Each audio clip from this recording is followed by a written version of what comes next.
Okay, Peter, we have you here to the left of me, obviously, and we have a 7-iron in your hand, and I want to talk about the things you do well first before we talk about some adjustments we made and talked about earlier. Club face is squared up behind the center of the ball perfectly on every swing. You had your club and ball positioned neutrally in the center of your stance. For a middle-length iron, that's ideal.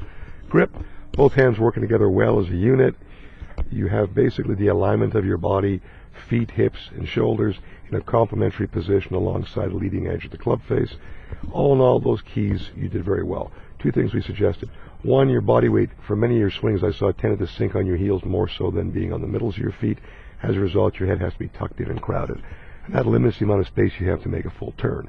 So by being on the balls of your feet, you can verify that very simply by being able to raise your chin up in a more prominent position, giving you more space to rotate and that stable position to turn into. The other thing was keep those feet of yours at shoulder wide.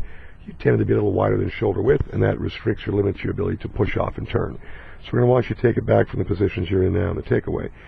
And you can see early on, kind of our arms and hands kind of start that swing back, which is fine.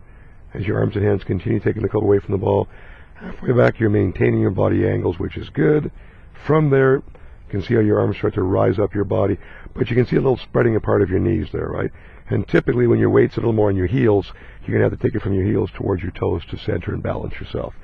And we've taken the club back in a pretty good position. Left forearm, left wrist, pretty straight angled position, and it's stable up there. From that position, on the way back down to the ball, let's watch the descension back. Okay, it drops back down, right knee reflexes, left hip clears, arms extend, and you square it.